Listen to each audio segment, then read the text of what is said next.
takes work. You got to have a good instructor. You got to have a reliable car.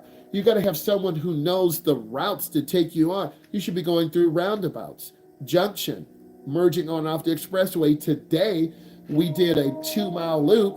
We got on the expressway, off at a half a mile, made a right turn, back road, curves, stop sign, make a right turn, practice merging back on. Your instructor should be having 2 mile loops, 1 mile loops, 3 mile loops to vary the routes to get you comfortable. And then good instructors explain it. And driving can be mentally fatiguing, right? If I'm driving 10 hours, you see me, I'm looking tired, bro. But that's what I do. But I want to share with you my journey so you understand driver's education more.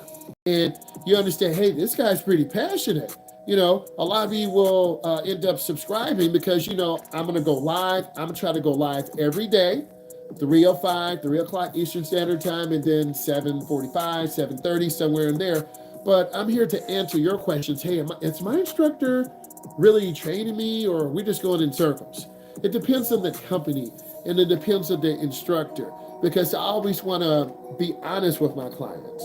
And I'm going to meet your mom, your dad, because if I do a good job, you're going to be a really good driver the rest of your life if your mom and dad take you out. A lot of parents don't have time.